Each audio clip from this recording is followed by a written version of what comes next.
Chapter 3. A Broken Leg. As the oldest son of the keeper, I attended the training given to the king's second son. There was always a chance that something might happen, and I might be asked to take on the soul of Estolia. In that unlikely scenario, I would be prepared by this extra instruction.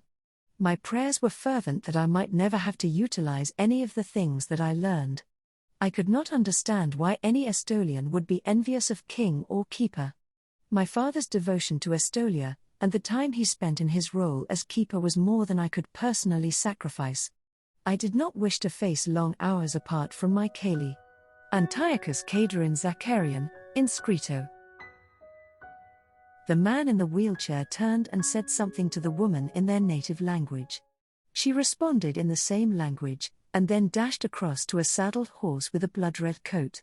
She mounted and then galloped away, the hooves of her mount striking sparks from the tarmac. "Are you injured anywhere else?" he asked. "No, I think it is just the leg." "You are in luck then, we have one of the best orthopedic surgeons in Europe right here in Estolia. He will be here as fast as possible." "I didn't mean to cause all this fuss," Eduardo said. The stewardesses had brought him multiple pillows from the airplane, and he was leaning back against the stairs, as comfortable as possible in the circumstances. "I should have introduced myself. My name is Xavier Archimedes Zacharian. I am the keeper of the soul of Estolia, last resort and first consul to the king. Dr. Eduardo Lestalt." Xavier leaned forward, beginning to extend a hand, but just then the petite dynamo, shining like a crystal palace, came galloping back. Eduardo watched her dismount, fascinated by the way she moved, the way she seemed to be a kaleidoscope of colors in motion. Parker saw the accident from the control tower. She gestured to the only building in sight. He phoned the palace, and they phoned the temple. Uncle Max had already decided to come down, to meet the historian. He brought the large carriage. "He will be here in less than 15 minutes. She kept glancing at Eduardo. Almost reluctantly, Xavier said, "Anastasia, this is Dr. Eduardo Lestalt. He is here to write the history of Estolia. Dr. Lestalt, my daughter Anastasia." She extended her hand to him, and when clasped it, he felt a thrill of sensation rush up his arm. It was only when Xavier cleared his throat that Eduardo realized he was still holding her hand.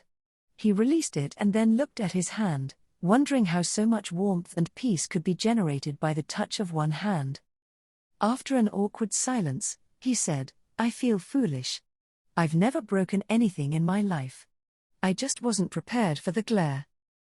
Eduardo barely felt the prick of the needle. Whatever the doctor gave him was swift.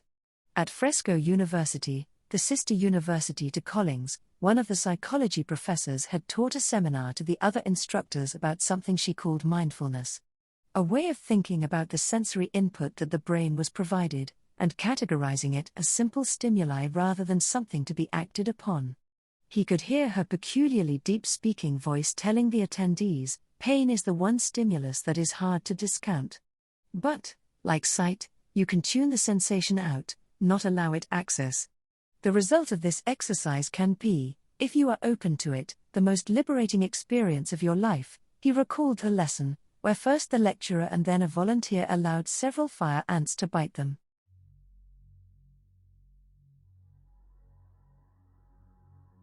While the carriage set off for some destination that seemed wholly irrelevant, he visualized the pain as an amorphous entity throbbing with reds and blacks, and the medicine the doctor gave him as the fluffy white of cotton. The pain, he imagined, was concentrated in a caricature of his psyche, a small representation of self that approached the cotton wool summer clouds and climbed onto them, lying down and sinking into blissful sleep.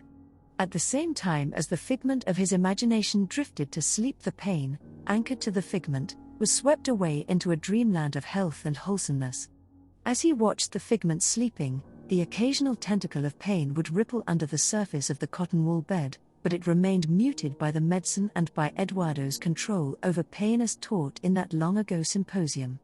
As he focused on the imagery, painting as many intricate details as possible, he could feel the tension melting out of his shoulders. He must have either passed out or drifted to sleep, because the next thing he knew, a hand on his shoulder was waking him. They were at an impressive entrance into some sort of structure built into the mountain itself. Immense feline statues stared down at him, as if he was not quite worthy to enter their temple. He looked up into their emerald eyes and begged them to allow him to enter, thanking them when they relaxed their guard, allowing him to enter and find solace for the injuries to his body. 20 minutes later, the doctor returned. He placed an X-ray on a light panel just as the door opened and Xavier and his daughter Anastasia came into the room. Xavier asked, "Do you mind if we are here while my brother explains your prognosis?"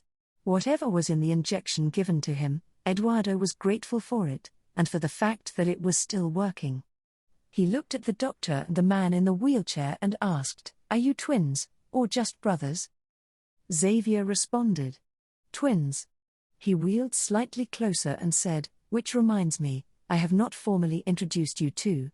He turned to the doctor with a grin before looking back at Eduardo. "Eduardo, this is my brother, Maximiliano Sebastian Zakarian, Duke, Sovereign, and King of Estolia. Max, this is Dr. Eduardo Lestalt. It is a very great pleasure to meet you, Dr. Lestalt. Please call me Max." He stuck a hand out for Eduardo to shake. "Thanks, please call me Eduardo." He was dazed at the introduction. "King? I thought you were an orthopedic surgeon. How badly is his leg broken?"